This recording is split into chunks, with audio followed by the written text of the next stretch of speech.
Last वाला president complete हो गया था।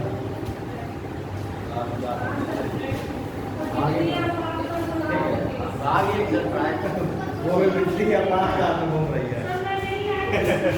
अब तुम्हारे आने से क्लास होगी क्या वित्तीय आपातकाल प्राप्त में उसके बाद बिजली हो गई है। ठीक है, ओके। हम लोग बात करते हैं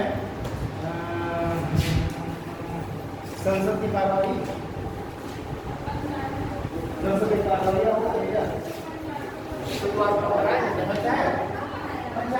पहले धीरे ये हो जाए पूरा 5 मिनट की हाई हो जाए बिल हो जाए विधेयक।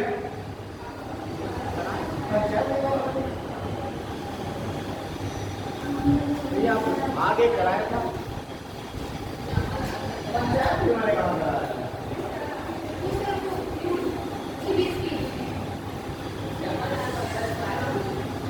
ये डीपीएसपी है पंचायत डीपीएसपी को चला रहा है नहीं चल आगे डीपीएसपी कंप्लीट हो गया तुम लोग अभी बीच में नहीं है ना आगे चल रहा है बीच में लोग कंप्लीट आगे कंप्लीट और क्या ये क्लास तुम्हारे आने से होगी। क्लास तो अपने गति से चलेगी।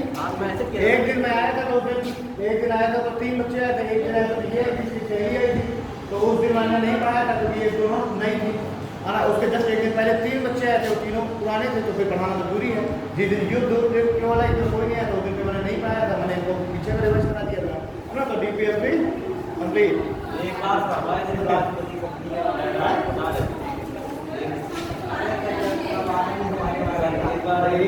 क्लास में कोई नहीं आया था, 2 या 3 बच्चे आए थे हमारे राज एक बार से हमारे थे वीडियो पर आ रहा है सब हो गया। सुनो, अब जो ये छूटा उठा है कभी कोई एक्स्ट्रा क्लास होगी उसमें पढ़ाऊंगा है ना। कभी कोई नहीं आया दिलचस्प लगा दी गई तो उसमें पढ़ाऊंगा। अभी पहले मुझे थोड़ा था क्योंकि मैं अपने सिलेबस थोड़ा पीछे चल रहा हूँ तो मुझे अपने पहले अपने उसमें आने दो। ठीक है, अभी तो एक तो टॉपिक आपका देखिए ये है संसद की कार्यवाहियां।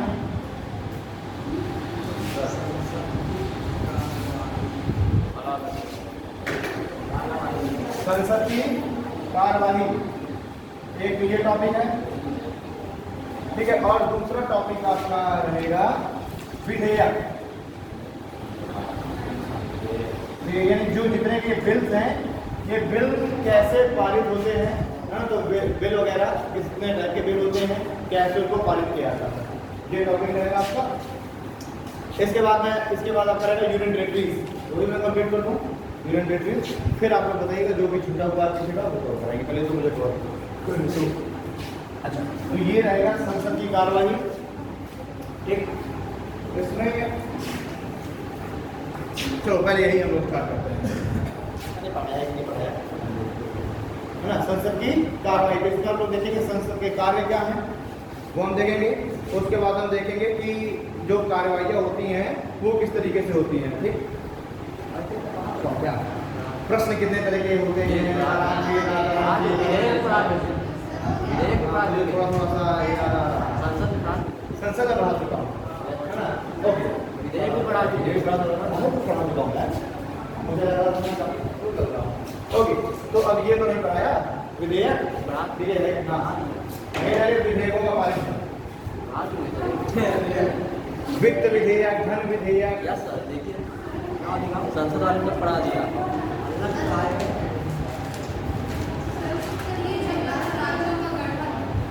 राज्य गठन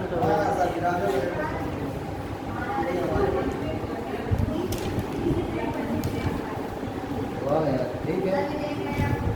संसद में संविधान संशोधन नहीं पढ़ाया संविधान संशोधन। ठीक है, तो देखिए अब ये जो संविधान संशोधन जो है वो सारे के सारे पढ़ने हैं। जो इम्पोर्टेंट है मुश्किल से 20, 22, 25 के आसपास वो हम लोग उसको कवर कर लेंगे। ठीक, तो एक काम करते हैं फिर अब चूंकि ये टॉपिक हो ही गए हैं तो फिर डीपीएसपी को दोबारा पढ़ लेते हैं, उसी को पूरा कर लेते हैं। आज 40 साल की क्यों हो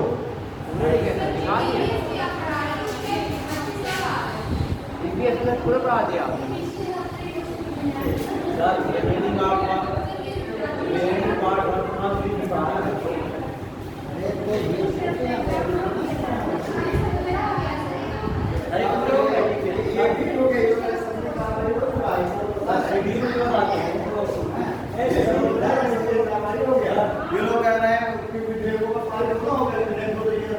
एक सामान्य प्रक्रिया से और दूसरा विधेयकों की प्रगति के संसद में होगा। इसके आगे आप पढ़ाए, इसके आगे। अरे दादा ये हो गया मेरे भाई। अच्छा इसके आगे क्या पता? हमारे नहीं सिर्फ शुक्रवार को आपने संबंध में गठित होता रहा। Yes sir. इसके बाद आपने मैसेज किया था कि हमारी जगह अजय सर आए 4 तारीख का है सर। अच्छा ठीक। अरे यार ये है, मैं समझ गया क्या है, तुम लोग कारण लिखवा दो। वो इधर वो 15 मिनट का थोड़ा सा छूट गया था। मैंने लिखवाया था कि 1956 में 14 जो राज्य गठित हुए थे वो कौन से हैं, और 1956 में जो 7 मिलियन वो कौन से हैं, और फिर कौन सा राज्य कब बना। इतना इंपॉर्टेंट कर लिखो, फिर वाली बेस पे कर लेंगे। है ही ना लिखे समझ गया क्या है जो नहीं डालो। 1956 में गठित 7 संघ शासित क्षेत्र, 14 जो है स्टेट को ही गए, 7 केंद्र शासित क्षेत्र। हाँ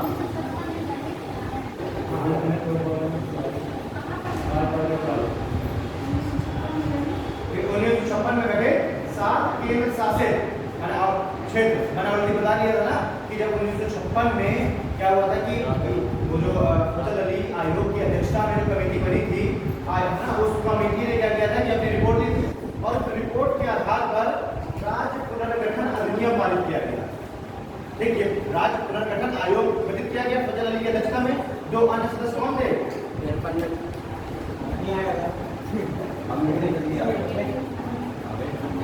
तो भाई नहीं बोले अच्छा तो भी बता दो बात है के एम पन्नी का नाम हृदयनाथ कुंजरू। ठीक है, तो देखिए सबसे पहले तो एक आयोग बनाया गया, उसका आयोग क्या नाम था? सबसे पहले का आयोग सबसे पहले हाँ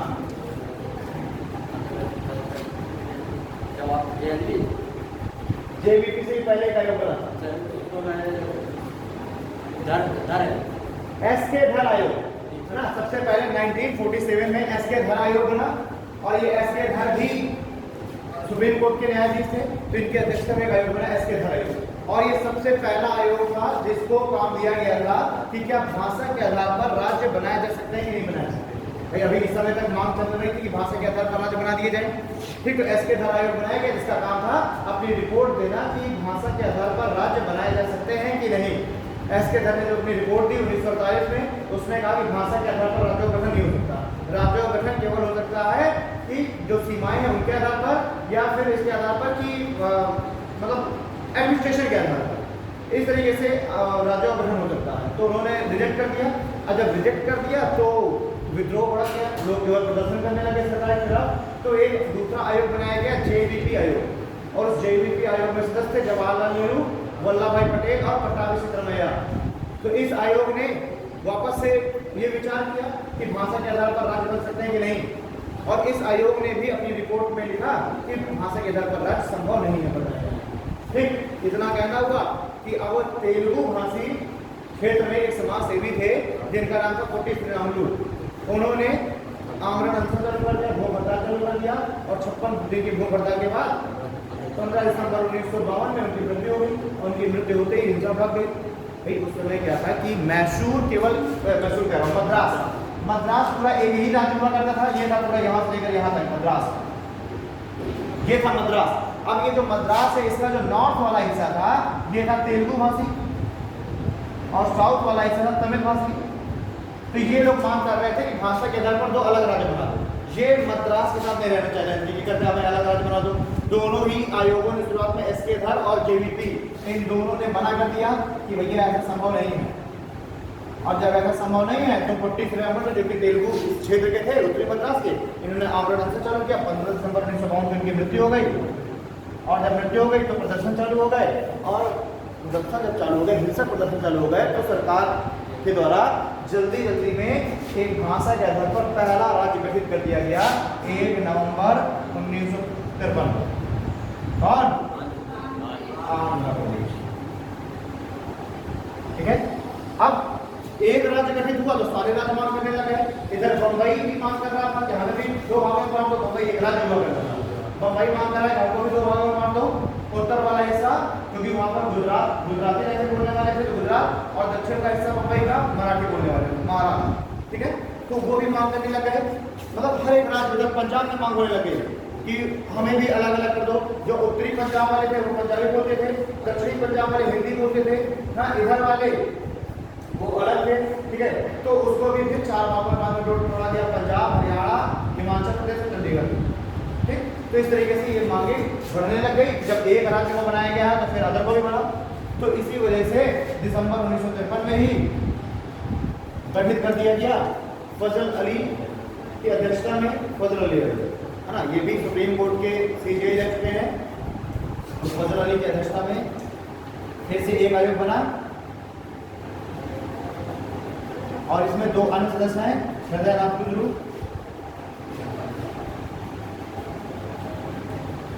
और KM पनिकर। मार्कर अजीब में चल रहा है, ये समझ नहीं आता, ये ऐसे गड़ा गड़ा के लिखता कौन है, बताया जाए। इन लोगों को देना चाहिए वो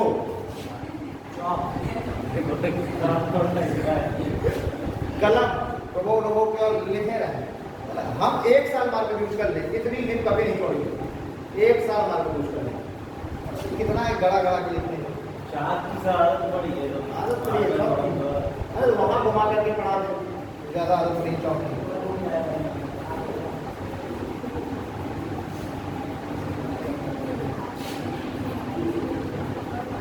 इनका डालो भाई, बोलिए रख दिल जाना होता।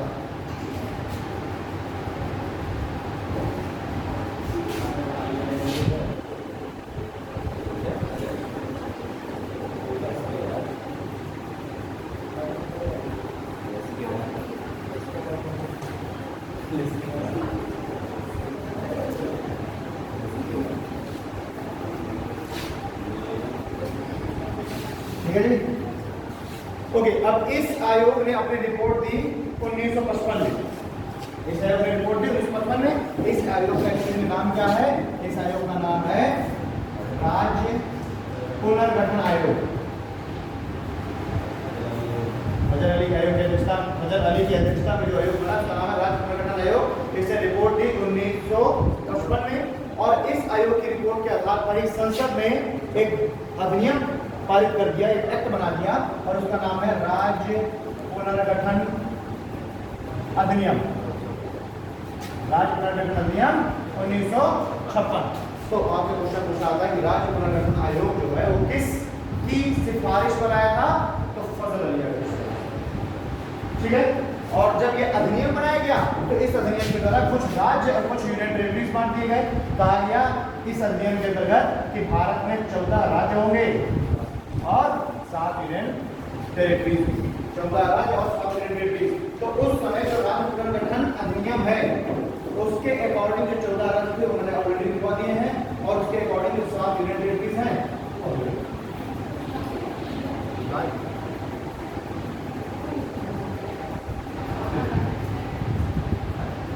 चलो देखते हैं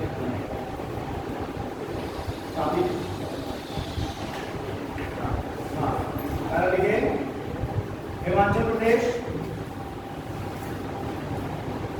प्रदेश, त्रिपुरा, मेघालय, चंडीगढ़, अंडमान निकोबार,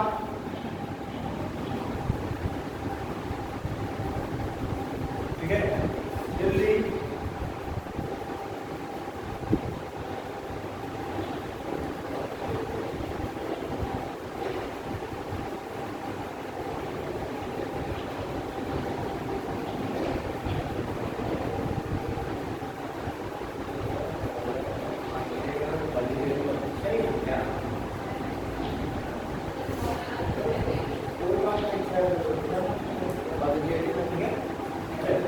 अब है क्या लिए 1956 के अधिनियम के बाद जो राज्य बने ना, तो लिए 1956 के अधिनियम के पश्चात गठित राज्य, 1956 के अधिनियम के पश्चात गठित राज्य। तो पहले लीजिए, इधर एक तरफ लिखिएगा ईयर, वर्ष और दूसरी तरफ राज्य, एक तरफ वर्ष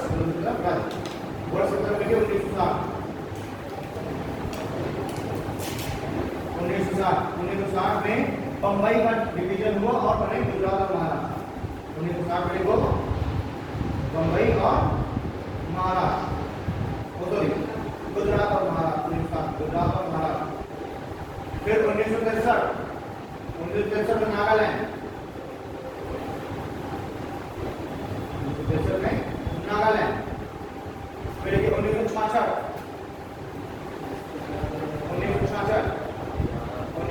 में हरियाणा और पंजाब, 1966 में पंजाब का बंटवारा हुआ, हरियाणा पंजाब, 1966 हरियाणा और पंजाब। फिर 1971 हिमाचल प्रदेश,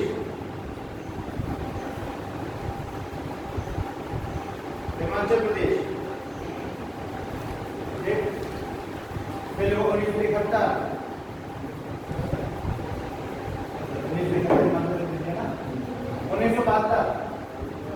1972 है त्रिपुरा, मेघालय और मणिपुर, फिर आता है 1975 में कौन सा बना था?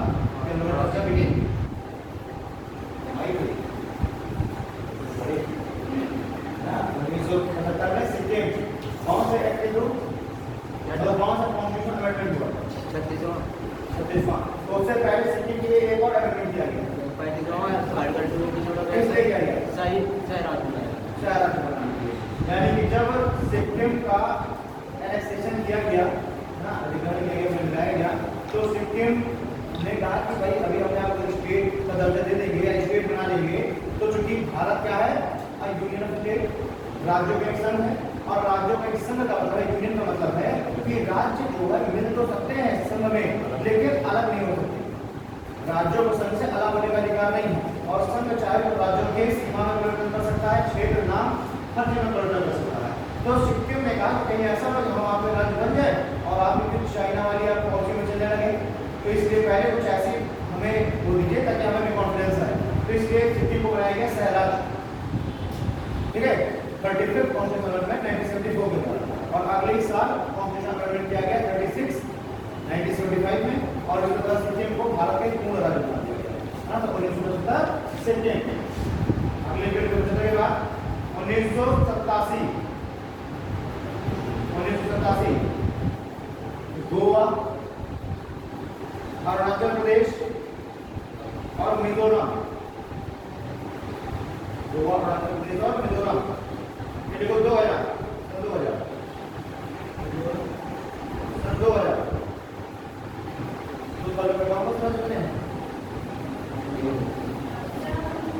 उत्तर प्रदेश को काट के उत्तराखंड बना, ठीक है, मध्य प्रदेश को काट के छत्तीसगढ़ बना, और बिहार को काट के झारखंड।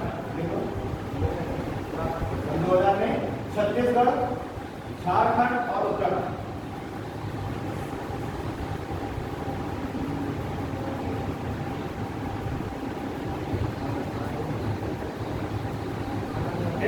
और फिर सबसे लेटेस्ट कौन सा बना है? तेलंगाना 2014 में।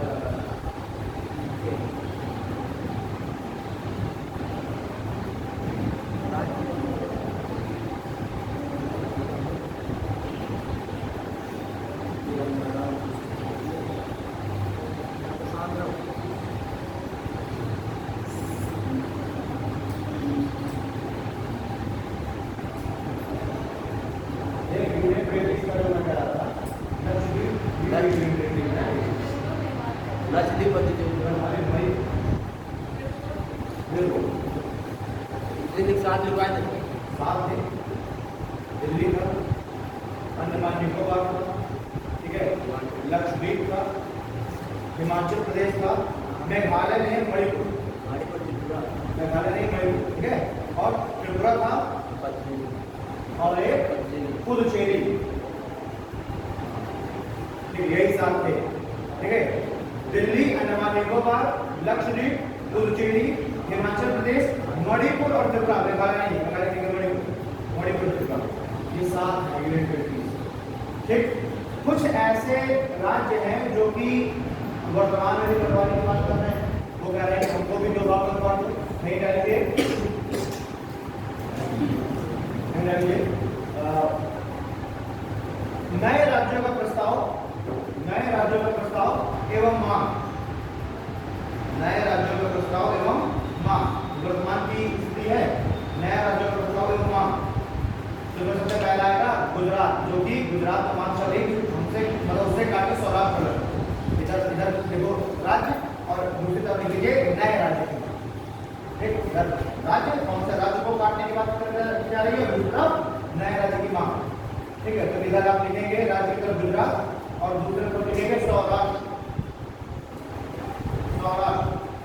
ठीक है, फिर इधर एक तरफ लिखिए महाराष्ट्र, राज्यों वाले तरफ में भाई एक भी एक टेबल बनानी है। हाँ, इधर भाई यहाँ बात चल रही कि वर्तमान में कौन सा नया राज्य बना दिया गया है। ठीक, लोग मांग कर रहे हैं, तो इधर हमको लिखना है राज्य, यानी कौन सा राज्य है जिसको काटने की बात की जा रही है, इधर नया राज्य। हाँ, कौन सा नया राज्य की मांग चल रही है। ठीक है, मांग। तो इधर जैसे कि गुजरात है, तो गुजरात के काट में बोला जा रहा है कि भैया बना दो आप सौराष्ट्र।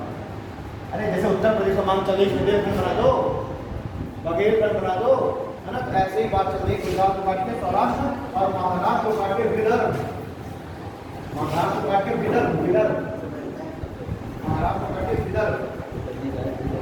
ठीक है, फिर लेकिन पश्चिम बंगाल, पश्चिम बंगाल, पश्चिम बंगाल को काट के बात चल रही है गोरखालैंड, गोरखालैंड, गोरखालैंड, गोरखालैंड। अब एक अच्छी बात क्या है, पश्चिम बंगाल का एक हिस्सा है दार्जिलिंग, समझना बात, पश्चिम बंगाल का एक हिस्सा है दार्जिलिंग, अगर आपने नाम सुना होगा, है ना, दार्जिलिंग क्या है।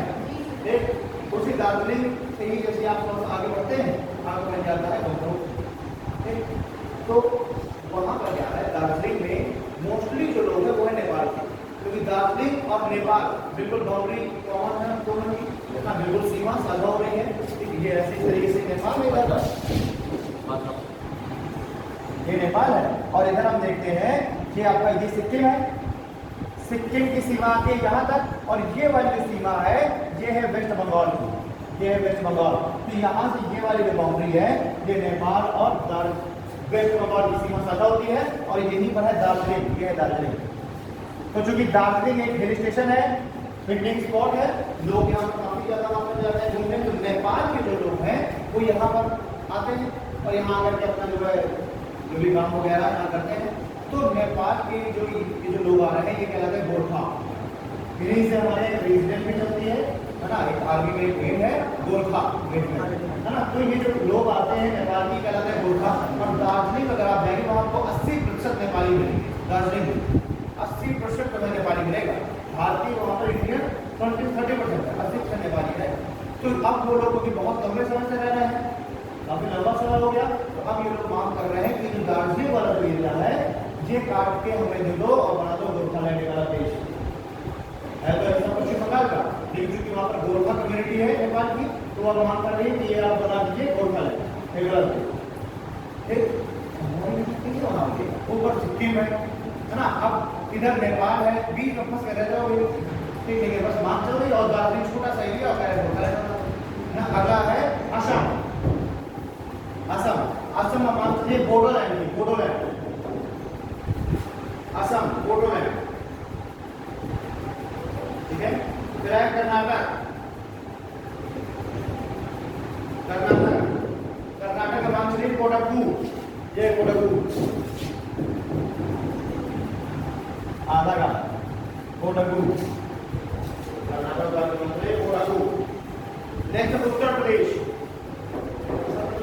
उत्तर प्रदेश, उत्तर प्रदेश बुंदेलखंड, पूर्वांचल, अवध। हाँ, उत्तर प्रदेश को 4 भागों में काटने की बात की जा रही है। पूर्वांचल, अवध, हरित प्रदेश और बुंदेलखंड, हरित प्रदेश और बुंदेलखंड।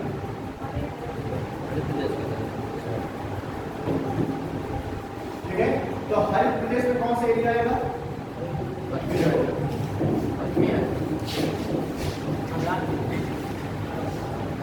ये है पूरा उत्तर प्रदेश मान लीजिए,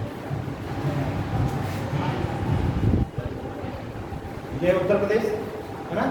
कहा जा रहा है कि ये वाला इतना एरिया काटो और ये हो जाएगा हमारे प्रदेश।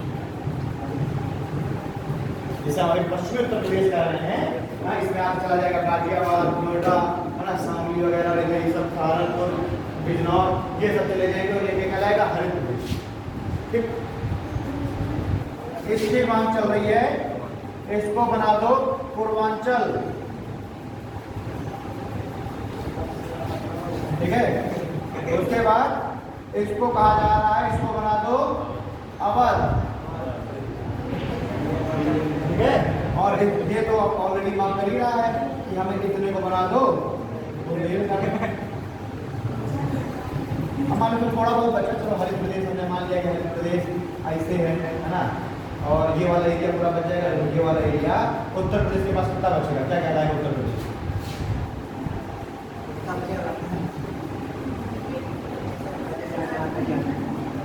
ये बचेगा उत्तर प्रदेश। ठीक है, ये हो जाएगा हरित प्रदेश, ये हो जाएगा अवध, ये हो जाएगा पूर्वांचल है ना, और ये हो जाएगा बुंदेलखंड। इतना बचेगा उत्तर प्रदेश। फिर मांग चल रही है यहाँ पर।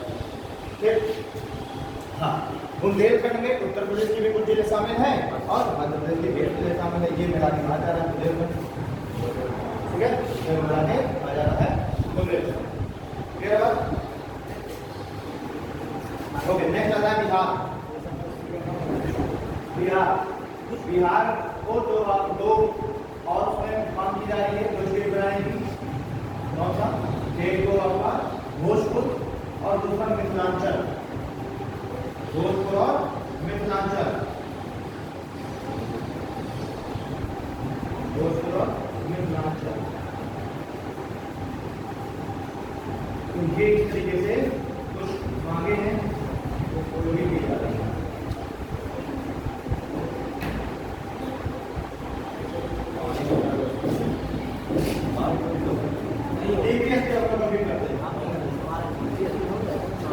जो बचा है आइटम 40 तक हो गया ना, आइटम 40 तक हो गया ना, आइटम 41 से 50 तक जाऊँ तो पूरा हो गया, आपने करा दिया क्लास में आया भी है सर।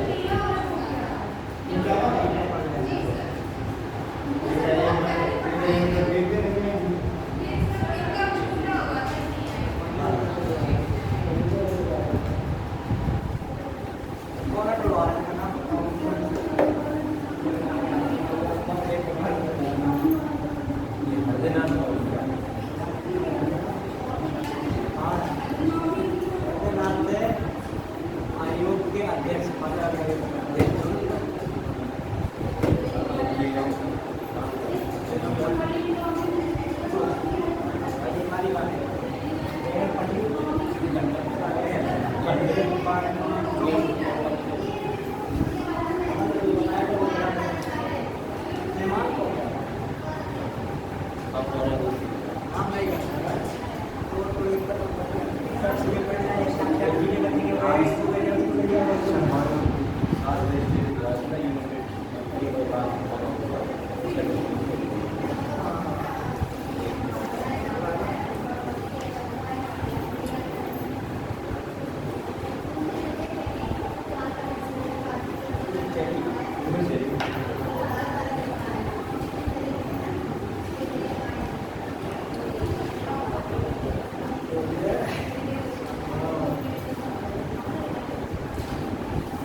डिजिटल बोर्ड लगने रखे हैं कब लगेंगे?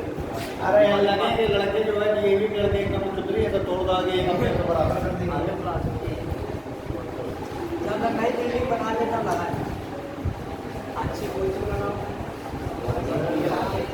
प्रोजेक्टर बोर्ड रखे हैं वो उनका प्लग वगैरह लग जाएगा वो तब लगा करेगा जब कोई वो विजिट करके करेगा तो लगा यहाँ पर डिजिटल बोर्ड बचेगा संभव ही नहीं बनता है वो डिजिटल बोर्ड लगेगा अब उसमें पता चलेगा कि उसमें फैके मार रहे हैं लाते मार रहे हैं ठीक है उसमें लिख ही दे रहे हैं ये चीज़ से ठीक उसका प्रोजेक्टर प्रोजेक्टर के दूर जा रहा है वो मुझको तो एक हफ्ते कहा है लगाने वाला मैंने मैंने का लगाना लगा वही तो रखा है तो इसलिए रखे उसमें यहाँ पर क्लिप वगैरह लगा दीजिए किसी फंसाने वाला और जब भी कभी सीटी हो या डीएमएम की होगा तो ला करके थोड़ा काम दिया जाएगा और एक पढ़ा दिया कर दिए और फिर जैसे हो जाएगी ओके ठीक अच्छा हाँ प्रधानमंत्री वगैरह पढ़िए वहाँ पे रियल एग्जीक्यूटिव और यानी आर्टिकल 25 हो गया तो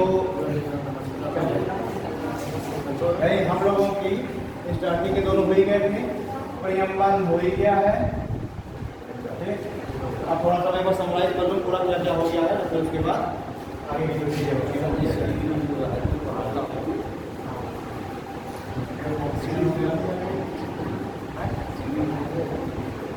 अरे बीच में यार शेड्यूल का बिगड़ गया ना अब इस समय शेड्यूल में लिखा हुआ रिमेनिंग पार्ट्स ऑफ कॉन्स्टिट्यूशन ये तो अभी हुआ क्या है जो सभी कुछ रिमेनिंग है भाई आज 4-5 टॉपिक उत्तर देखा जाए तो लिखे गए उसका रिमेनिंग पार्ट्स ऑफ कॉन्स्टिट्यूशन लिखे आ रहा है ना तो history of constitution medical constitution का प्रीएम्बल हो गया उसके बाद पार्ट 1 हो गया संघ और उसके राज्य क्षेत्र और राज्य क्षेत्र ठीक है पार्ट 2 हो गया बताना जो ना हुआ क्योंकि इस समय मैं भी समझ रहा हूँ ना डिस्टर्ब हो गया था बीच में 15-20 दिन पहले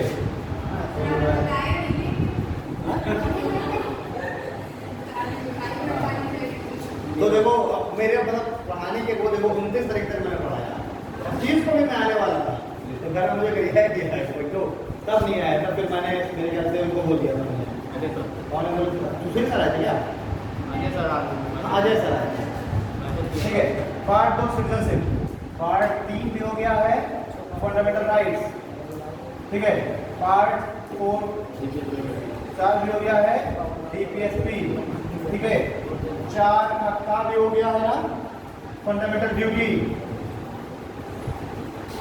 वो क्या बोले हो गया ना ठीक पार्ट 5 में आपका क्या हो गया है पार्ट 5 में आपका प्रेसिडेंट हो गया ठीक है चैप्टर 1 प्रेसिडेंट हो गया चैप्टर 2 आपका पार्लियामेंट हो गया ठीक है पार्लियामेंट के बाद आपका हो गया पार्लियामेंट में हमने जो भी उसके पीठासीन अधिकारी वो भी पढ़ लिए लोकसभा राज्यसभा पढ़ी दी है इसमें हमने संसद की कार्रवाइयाँ भी पढ़ ली हैं है ना विधेयक भी पढ़ लिए हैं ठीक उसके बाद आपका सुप्रीम कोर्ट भी हो गया ठीक है इसमें अब बचा हुआ है जैसे कि अटॉर्नी जनरल और कैट। अटॉर्नी जनरल कैट, तो ये जो है ये है कॉन्स्टिट्यूशनल बॉडी। ये क्या है? ये संवैधानिक संस्थाएं हैं, अटॉर्नी जनरल हो चाहे और चाहे वो आपका कैट। तो इसको हम लोग पढ़ेंगे, एक पूरा टॉपिक पढ़ा जाएगा कॉन्स्टिट्यूशनल बॉडीज का। कॉन्स्टिट्यूशनल बॉडीज, संवैधानिक निकाय, इनका एक पूरा टॉपिक पढ़ेंगे, उसमें सबको पढ़ेंगे एक साथ। चुनाव आयोग है ना, उसके बाद वित्त आयोग, ये हो गए जैसे यूपीएससी हो गया, वो सारे एक साथ में पढ़ेंगे, कोई एक ही पूरा टॉपिक रहेगा। पार्ट 5 हो गया, फिर उसके बाद पार्ट 6 हो गया, राज्य सरकार, ठीक है, स्टेट गवर्नमेंट। उसके बाद आपका पार्ट 7 तो मिक्सर हो चुका है। पार्ट 8 ये बचा है यूनियन टेरिटरीज, ठीक है, ये पढ़ना है। और उसके बाद पार्ट 9 पढ़ना है। अब ये बहुत जल्दी खत्म होने की कगार में है, 4-6 पिक्चर और चलेगी। उसके बाद पब्लिक एडमिनिस्ट्रेशन पढ़ाऊंगा, लोक प्रशासन, ठीक है। तो पार्ट 8 पार्ट 9 आपको बचा। 10 पढ़ाना नहीं है, 11 पढ़ाना नहीं है, 12 पढ़ाना नहीं है, ठीक है, 13 नहीं पढ़ाना, 15 पार्ट 14। अरे जो तुम्हारे लिए है काम के वो पढ़ने, सबको पूरा संविधान थोड़ा पढ़ने के लिए बैठो। यहाँ आप अपना सिलेबस कवर करने के लिए बैठे हैं। आपके सिलेबस में 11, 12, 13 से क्वेश्चन नहीं आते, ठीक है। पार्ट 14 आपका यूपीएससी हिस्ट्री में जो भाग 14 उसको हम क्या कहते हैं, उसका नाम क्या है? उसका नाम है केंद्र एवं राज्य की अधीन सेवाएं।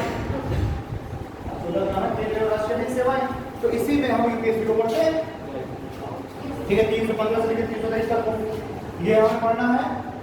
पार्ट जो 15 है इलेक्शन, चुनाव है, पार्ट 15, इसको हम पढ़ेंगे कॉन्स्टिट्यूशनल बॉडी में, इसमें कवर हो जाएगा, क्योंकि इसमें हमें पढ़ना है चुनाव आयोग, ठीक। और जो इलेक्शन कमिश्नर, उसके बारे में पार्ट 15, 16 पढ़ना नहीं है, उसमें मैंने जो सारी चीजें उसमें डाल दी गई हैं। भाग 17 क्या है? राज्य की भाषा, हाँ, ऑफिशियल लैंग्वेजेस, ठीक है। तो ऑफिशियल लैंग्वेजेस में भाई जो बात 22 भाषाएं हैं, बाकी शेड्यूल 8 के अंतर्गत कोई उसमें भी है, बस इसमें थोड़ा सा ये कि उनको बता दिया गया है कि कौन कौन से लैंग्वेजेस का डिटेल कर दिया गया है। और बाकी फिर भाग 18 क्या है? इमरजेंसी, वो भी हो गया है ना, 18 भी हो गया, यहाँ लिख लेते हैं। पार्ट 18 हो गया। 19 क्या है? संकीर्ण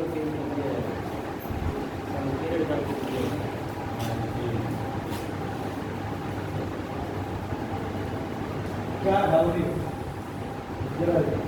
वो जो मैं लिखवाया था ना, संकीर्ण करके तो लिखवाया था ना भाई।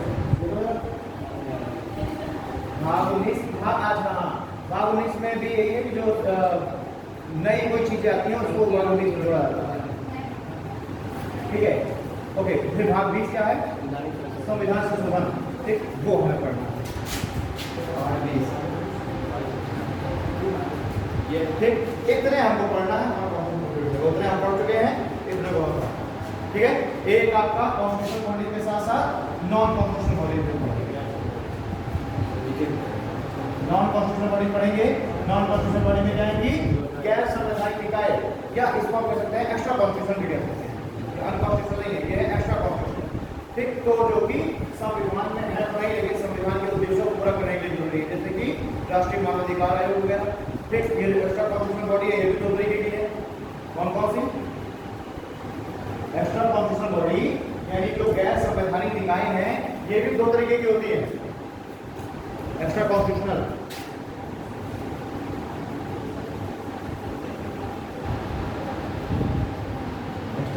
बॉडीज 2 तरीके की बताई गई है।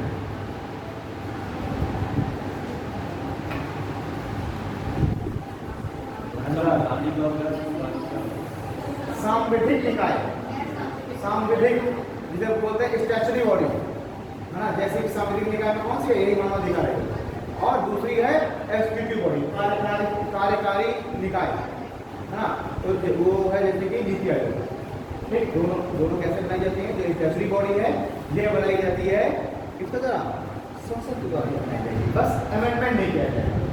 ये अगर अमेंडमेंट कर दिया गया, संविधान संशोधन कर दिया गया, तब तो कॉन्स्टिट्यूशन हो गई, जब तो संविधान में लेके तो कॉन्स्टिट्यूशन बॉडी हो गई। इसको बनाया संसद ने, लेकिन संसद ने संविधान में संशोधन नहीं किया, हमारी संसद नहीं किया, लोकसभा राज्यसभा दोनों ने संविधान में संशोधन नहीं किया। और जो दूसरी बॉडी है एग्जीक्यूटिव बॉडी, उसको बनाया है कार्यपालिका ने, प्रधानमंत्री और उसकी नोटिफिकेशन। ठीक है, अभी हम लोग फिलहाल बात कर लेते हैं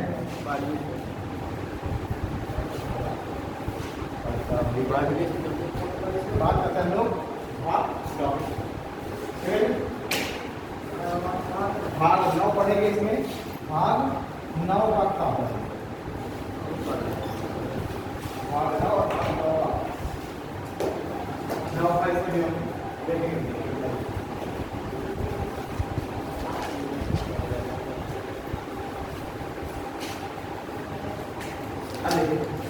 भाग 9 में आता है ग्राम पंचायतें।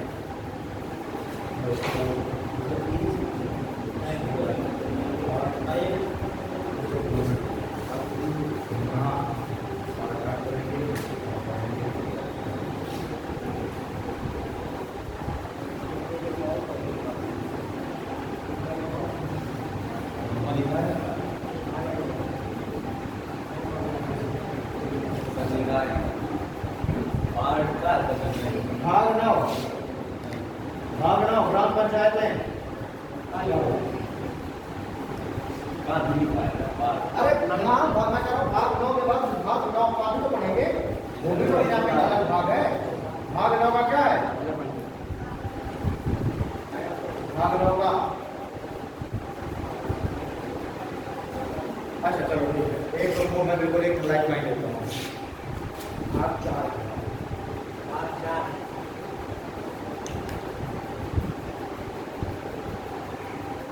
भाग 2 क्या है?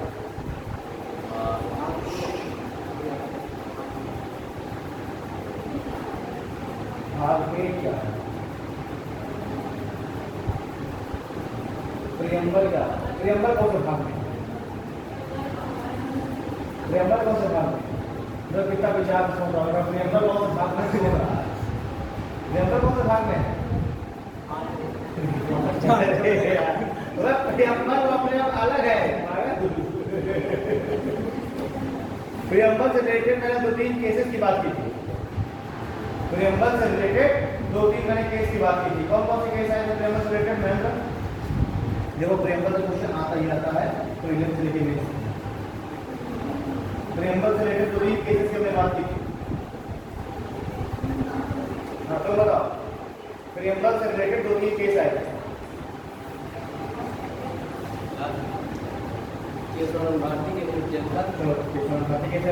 पहले केस आया था, एक केस आया था बेलू वाली केस 1907, और उस केस में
एक केस आया था बेलू वाली केस 1907, और उस केस में कहा गया था कि प्रस्तावना संविधान का भाग नहीं है। अब मैं पूछता हूँ कि संविधान का कौन सा भाग है? बेलू वाले केस में क्या कहा था? प्रस्तावना संविधान का भाग नहीं है, और जो कि भाग नहीं है इसलिए उसमें संशोधन नहीं किया जा सकता। बात है ना। फिर आया 1967 का गोलकनाथ केस। आएगा।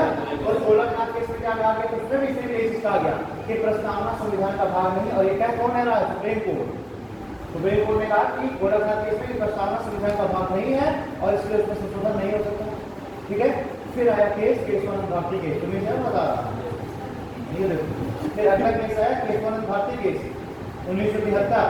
और उस केस में क्या कहा गया, पहली बार क्या कहा सुप्रीम कोर्ट ने, प्रस्तावना संविधान का भाग है और भाग है इसलिए इसमें संशोधन किया जा सकता है। और इसके आधार पर कब पहली बार संशोधन किया गया प्रस्तावना में, कुछ तो बता दो। मंशा प्रस्तावना में पहली बार संशोधन कब किया गया और कितनी बार किया गया, उसके बाद हम रहा 1976 में पहली बार संशोधन किया गया। कौन सा संविधान संशोधन था, 42वां संविधान संशोधन। कितनी बार बिना प्रस्तावना में कितनी बार संशोधन हो चुके हैं अभी तक, निर्मला दूसरी वाली जरूरत भावना अभी तक नहीं हुआ, एक ही बार हुआ प्रियंका में अभी तक एक ही बार संशोधन हुआ है, वो भी 42nd कॉन्स्टिट्यूशनल अमेंडमेंट 1976। उसके बाद तो भी नहीं है। हाँ तुम्हें बता दो कौन से वर्ड प्रियम्बल में जोड़े गए हैं जब पहली बार संशोधन किया गया। भाई एक ही बार संशोधन हुआ तो उसके द्वारा कुछ अमेंडमेंट किए गए, कुछ चीजें उसमें ऐड की गई है। कौन सी चीजें ऐड की गई हैं, 3 वर्ड जोड़े गए। अच्छा चलो कौन कौन से 3 वर्ड, समाजवाद, अखंडता। ठीक, समाजवाद, पंथनिरपेक्ष और अखंडता। ठीक है, तुम लोग क्लास में थोड़ा सा रिवीजन चल रहा है ना, यहाँ का स्टार्ट करेंगे। अब आप लोग इतना लेट आए हैं, ऑलरेडी काफी चीजें खत्म हो चुकी हैं।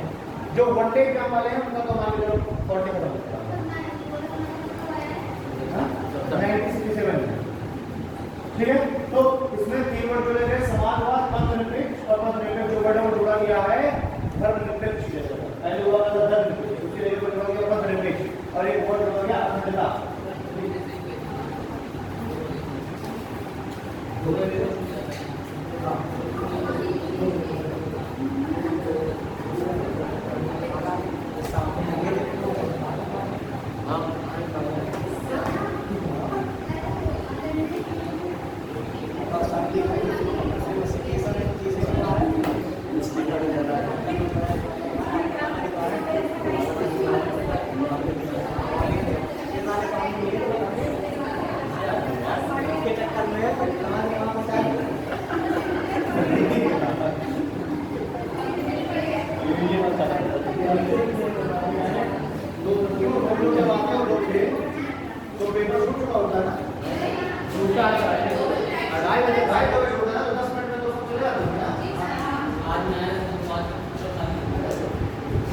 वो वैसे भी सब लोग आने हम ही लोग 10 मिनट आ पाते हैं, हम लोग क्या है ना, तो क्लास का हम लोग हो जाता है।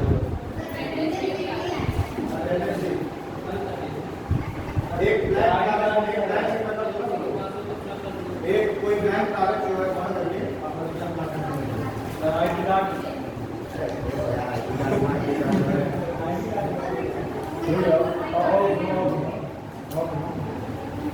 तीन वर्ड हो गए। अच्छा एक बात मुझे बता दो, हम आप पंचायत को स्टार्ट करेंगे। ठीक है, उसका गवर्नमेंट राय मेथड से लोग स्टार्ट करेंगे। पहले उसकी ब्रिटिश पीरियड से चलेंगे, ब्रिटिश काल से ही पंचायतों की जो हमारे समाज में अस्तित्व में पंचायत जो है ब्रिटिश पीरियड से ही। ठीक है, और इसके बाद उस समय में अलग अलग नामों में जाना जाता था, सभा और समिति नाम से जाना जाता था। ठीक है, मतलब एक बहुत प्राचीन समय एंशिएंट पीरियड में सभा और समिति हुआ करती थी। ठीक है, जिन्हें हम कहते थे दो पुत्रियां किसी कहते थे विश्वकर्मा प्रजापति, है ना, दो पुत्रियां गाल सभा। तो एंशिएंट पीरियड से ऐसी जो पंचायतें हमारे समाज में चल रही हैं, ब्रिटिश पीरियड में से भी आ रही हैं, और जो ये अपने अस्तित्व में आई, ये इसको स्टार्टिंग होगी बलवंत राय मेहता समिति से। ठीक है, ये पहली कमेटी बनाई गई है। अभी थोड़ा बहुत बनाते हैं। प्रियम्बल में 5 जो उद्देश्य हैं वो देश के लिए बताए गए, भारत के लिए, कि हमारा भारत ऐसा होगा। भारत के 5 ऐसे उद्देश्य बताए, मतलब एक मोट ऑब्जेक्टिव रखे गए, ऐसा हमारा भारत होगा। तो 5 कौन कौन से, कैसे भारत की संकल्पना की गई है। प्रियम्बल मैंने थोड़ा पढ़ाया था, कहाँ की तरह प्रियम्बल की लैंग्वेज क्या है, हम भारत के लोग, हम भारत के लोग। पावर ऑफ सोर्स क्या है? भारत के हम भारत के लोग, ठीक है। फिर कैसे देश की बात कर रही है, तो ये कैसा भारत बनाने की एक भारत को अपना देखा संपूर्ण भारत के संपूर्ण बहुत संपन्न समाजवादी लोकतंत्रात्मक गणराज्य बनाने के लिए बनाने के लिए तथा उसके समस्त नागरिकों को सामाजिक आर्थिक अब यहाँ से बात चल रही है कि जो भारत के नागरिक हैं उनको क्या चीज प्राप्त हो रही है, उनको क्या दिया जाएगा? सामाजिक आर्थिक राजनीतिक सामाजिक आर्थिक और राजनीतिक न्याय। न्याय कितने प्रकार का? सामाजिक आर्थिक और राजनीतिक न्याय। एक फिर विचार अभ्यस्त विश्वास धर्म और उपासना की स्वतंत्रता स्वतंत्रता, पांच तरीके के विचार अभ्यस्त विश्वास धर्म और उपासना स्वतंत्रता। फिर अवसर प्रतिष्ठा की समानता समता कितने प्रकार की? प्रतिष्ठा और अवसर की समता प्राप्त कराने के लिए तथा उन सब में व्यक्ति की गरिमा और राष्ट्रीय अखंडता को प्राप्त कराने के लिए तथा उन सब में यानी कि नागरिकों में जो व्यक्ति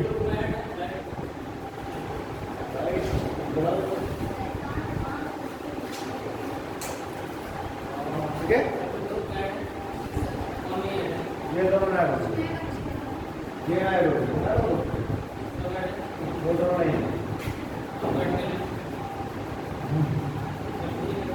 ठीक है। तो रोलिंग वेल्यू बोल रहे हैं, ठीक है। तथा उन सब में व्यक्ति की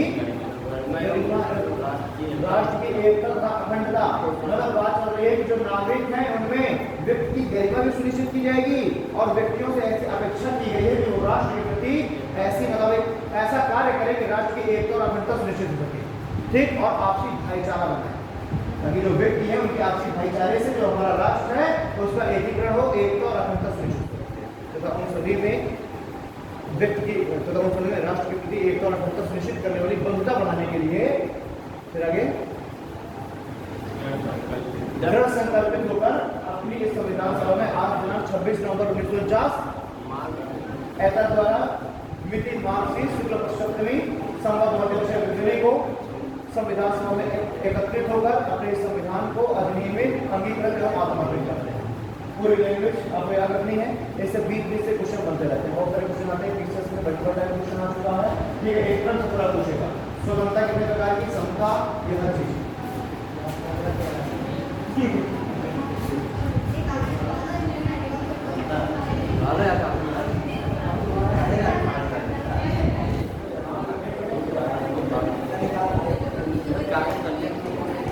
अपने बात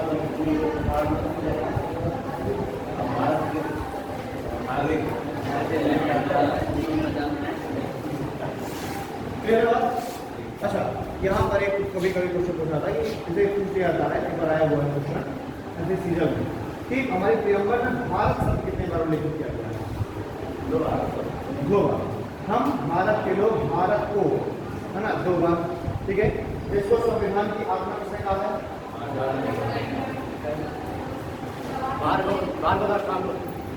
संविधान की आत्मा कहा गया है, आगे इसको कहा गया इसको की बताया मैं आऊँ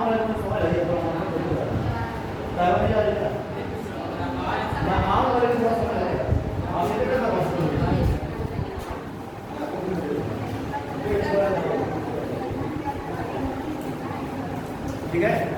भार्गव प्रसाद भार्गवनाथ ठाकुर, ठीक है। तो इन्होंने इसको कहा था संविधान की आत्मा भी कहा था और पूंजी भी कहा था, लेकिन जो संविधान की आत्मा है उसके लिए ज्यादा पूछा था आर्टिकल 32 को, जिसमें कितने कहा था? बी आर अम्बेडकर, ठीक है। ठाकुर दास भार्गव ने बोला था इसको संविधान की आत्मा, और बी आर अम्बेडकर ने बोला था आर्टिकल 32। ज्यादा जो आपने पढ़ा होगा आर्टिकल 32 को ही पढ़ा होगा, ठीक है। पूंजी किसने कहा था? ये ने कहा था। जन वो किसने कहा था?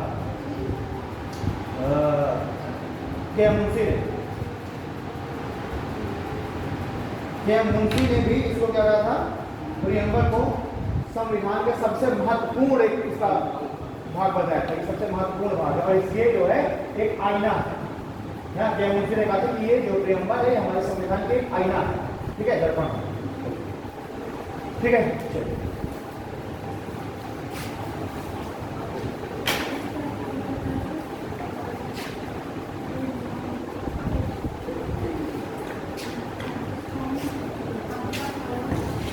अभी तक जितना पढ़ाई है उसको पूछना। आर्टिकल 32 क्या? संवैधानिक उपचारों का अधिकार, ठीक है, राइट टू कॉन्स्टिट्यूशनल रेमेडीज, ठीक है, संवैधानिक उपचारों का अधिकार है। इसमें क्या है, क्या चीज है आर्टिकल 32? क्या है आर्टिकल 32? क्या है आर्टिकल 32 के अंदर क्या बोलेंगे?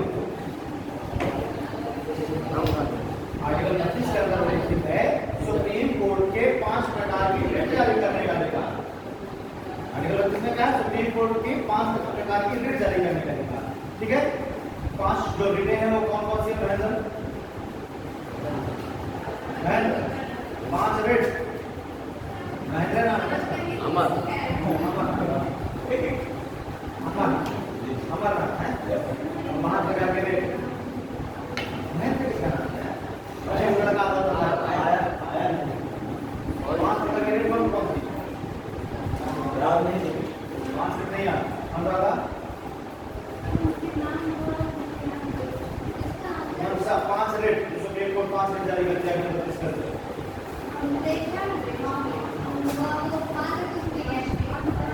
तो ये मतलब मुझे बता देता हूँ 5 रिट बिना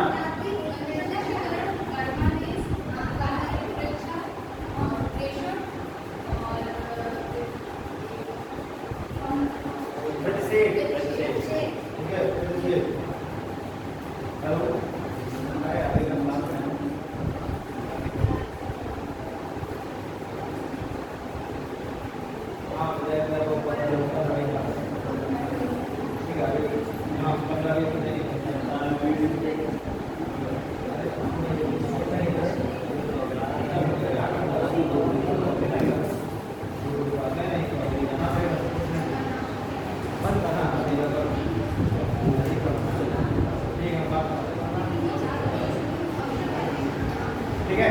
बंदी प्रशिक्षण क्या है हमारा? 5 रिटें हो गई, तुम रिट पढ़ चुके हो ना तुम, है ना? आर्टिकल 32 में पढ़ा 5 रिटें हैं। रिट का मतलब होता है सुप्रीम कोर्ट के द्वारा जारी किया गया अंतिम आदेश।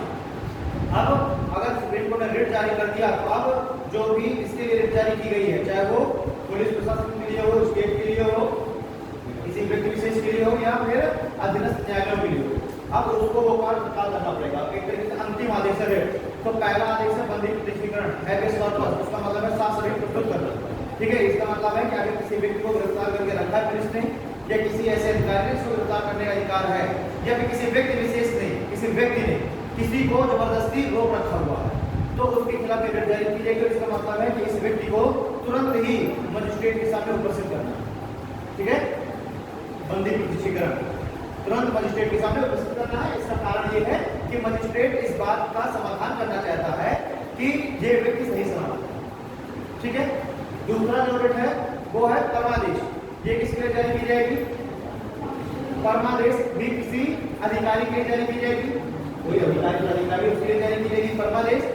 उसको अपना कार्य करने के लिए आदेश देगा सुप्रीम कोर्ट। कहा जाएगा कि आप अपने कार्य का निर्वहन सही ढंग से करिए। परमादेश, परमादेश है ना, किसी को ऑर्डर देना, आज्ञा देना, आदेश देना। परमादेश मतलब क्या? आदेश देना, यानी कि सरकार को या कोई संबंधित अधिकारी है, सपोज दैट LIC आपका क्लेम आपको देना है, LIC नहीं दे रही है LIC, तो सुप्रीम कोर्ट LIC के रिट जारी करेगा ना, और LIC का जो संबंधित अधिकारी जिसके हाथ में है क्लेम सेक्शन करना, उसको आदेश देगा, तुरंत उसको इसका क्लेम दिया जाए, परमादेश, ठीक है। दूसरा हो गया प्रतिषेध क्या है? जब कोई अधीनस्थ न्यायालय या उच्च न्यायालय अपने अधिकार सुप्रीम कोर्ट क्या करता है? किसी अधीनस्थ न्यायालय के पास अगर कोई मामला होता है तो उसको बीच में रोक देगा, ठीक है। बीच में अगर सुप्रीम कोर्ट का सलाह रहा है कि सही ढंग से मामले की सुनवाई नहीं कर रहा है, ये कुछ फैक्ट को ये नजरअंदाज कर रहा है हाई कोर्ट, है ना, तो वो क्या करेगा? सुप्रीम कोर्ट अपने अधीनस्थ न्यायालयों को मामले की सुनवाई करने से बीच में रोक देगा, और बीच में रोक करके उस मामले को अपने पास मंगा लेगा, या किसी उच्च न्यायालय ऊपर किसी न्यायालय के पास भेज देगा जिसको अधिकार है वो मामला सुनेगा, ठीक है। इसको कहते हैं प्रतिषेध, बीच में ही रोक देना। फिर अगला आता है प्रेषण। निर्णय आने के बाद हाँ, तो प्रेषण का मतलब है सेटोरी। इसका मतलब है कि जब कोई मामला चल रहा हो और उसका हो जाए, फाइनल जजमेंट आ जाए, तो उस निर्णय को शून्य घोषित कर देगा। सुप्रीम कोर्ट क्या करेगा? उस निर्णय को शून्य घोषित कर देगा और शून्य घोषित करके अब उस मामले को अपने पास मंगा लेगा और उसकी सुनवाई करेगा, उत्प्रेषण, ठीक है। और लास्ट आता है अधिकारपेक्षा। अधिकारपेक्षा किसके लिए जारी किया जाएगा? वो भी राज्य के लिए किसी अधिकारी के लिए जारी किया जाएगा, अधिकारी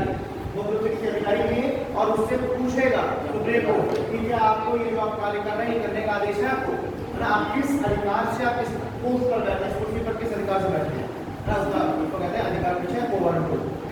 देख एग्जाम में जैसे आप क्या पूछा था, ये पूछा था, ये पूछना क्या, अब ये पूछाता है कि प्रेषण जो है वो किसके विरुद्ध जारी की जाएगी, या अधिकार परीक्षा किसके विरुद्ध जारी की जाएगी। अब सपोज है स्टेट ट्रेन में पुलिस वाले आके टिकट मांगते हैं, टिकट दिख रही है, तो क्या उनको वो टिकट देने का अधिकार है?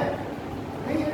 तो सुप्रीम कोर्ट अगर उनके लिए रिट जारी करेगी तो क्या रिट जारी करेगी? वो वारंट लो कि क्या आपको अधिकार है ये आपको टिकट चेक करने का। तो टिकट चेक करने का अधिकार किसको है? मीडिया के पास, ठीक है, वो चेक करेगा। लेकिन पुलिस वाले क्या करते हैं? चेक करते हैं कि लोग डर के मारे परमिशन देते हैं कि ये आ जाएगा फिर अधिकार परीक्षा, उनको नहीं है अधिकार चेक करने का, ठीक है। कोई सिविल पुलिस है, वो अगर खड़े होकर रास्ते में चेकिंग कर रहा है बाइक की, तो क्या उसको अधिकार है गाड़ी निकालने चेक करेगा? नहीं। तो ये गाड़ी का कागज कौन चेक करेगा? Traffic police. ये है अधिकार को वारंट हो, जो आपसे अधिकार पूछते हैं किस अधिकार से आप स्कूटी पर बैठे हैं, ठीक है। प्रतिषेध किसके लिए जारी किया जाएगा? प्रतिषेध किसके विरुद्ध जारी की जाएगी? उसने बोल दिया है पुलिस के लिए जारी की जाएगी। किसके लिए जारी की जाएगी? प्रतिषेध। फिर सुनो, सुप्रीम कोर्ट किसी भी हाई कोर्ट के लिए अपने अधीनस्थ न्यायालय के लिए, भाई अधीनस्थ जो हाई कोर्ट है वो सुप्रीम कोर्ट का अधीनस्थ न्यायालय होगा ना, तो सुप्रीम कोर्ट अपने अधीनस्थ न्यायालय, subordinate courts, quasi judiciary institutions, अर्धन्यायिक संस्थाओं के लिए जारी करेगा, ठीक है। कोई भी ट्रिब्यूनल्स, अधिकरण, सबऑर्डिनेट कोर्ट्स या क्वासी जुडिशरी इंस्टीट्यूशन, अर्धन्यायिक संस्थाएं, इनके लिए जारी करेगा प्रतिषेध। यानी प्रतिषेध, ध्यान समझो, प्रतिषेध और उत्प्रेषण, ये जो दो रिटें हैं, प्रतिषेध और उत्प्रेषण, ये जारी की जाएगी हमेशा अधीनस्थ न्यायालयों के लिए, ठीक है। को वारंट जारी की जाएगी किसी अधिकारी के लिए, पूछा जाएगा तुमको अधिकारी के लिए, किसी अधिकारी के लिए, ठीक है। परमादेश ये जारी किया जाएगा राज्य या किसी अधिकारी के विरुद्ध, राज्य या किसी अधिकारी के विरुद्ध परमादेश, ठीक है। और एक आता है बंदी प्रत्यक्षीकरण, वो जारी किया जाएगा पुलिस अधिकारी या किसी व्यक्ति के विरुद्ध, किसी व्यक्ति के विरुद्ध भी, है ना। मैंने बताया था कि मान लो मीना की सास से जबरदस्ती घर में कैद करे, तो अब इसके घर वाले गए जाकर के सुप्रीम कोर्ट पहुंचे, सुप्रीम कोर्ट इसके सास के खिलाफ क्या करेगी? रिट जारी करेगी कि इसको तुरंत मेरे सामने सशरीर प्रस्तुत करो, तो व्यक्ति के विरुद्ध जारी हुआ ना। अब वहीं इसको उसी जगह पुलिस वाले इसको जबरदस्ती रखे हुए हैं और ना मजिस्ट्रेट के सामने प्रस्तुत कर रहे हैं, जबकि इसका अधिकार है अपराध के खिलाफ दोष सिद्धि के संबंध में संरक्षण, आर्टिकल 20 फंडामेंटल राइट का, वो इसको अधिकार देता है कि इसको 24 घंटे के अंदर मजिस्ट्रेट के सामने प्रस्तुत किया जाएगा पुलिस द्वारा। लेकिन पुलिस नहीं प्रस्तुत कर रही, तो इसके आर्टिकल 20 को उल्लंघन हो रहा है ना, तो तुरंत सुप्रीम कोर्ट रिट जारी करेगी पुलिस के खिलाफ, तुरंत मेरे सामने प्रस्तुत करो 24 घंटे के भीतर, ठीक है। तो पहला वाला हो गया बंदी प्रत्यक्षीकरण किसी व्यक्ति या पुलिस के खिलाफ, बात प्रतिषेध उत्प्रेषण सबऑर्डिनेट कोर्ट के खिलाफ, ठीक है। परमादेश किसी अधिकारी के खिलाफ और राज्य के खिलाफ, और उसके बाद अधिकार परीक्षा किसी अधिकारी के खिलाफ। ये क्या पढ़ाई का बचा है, ठीक है।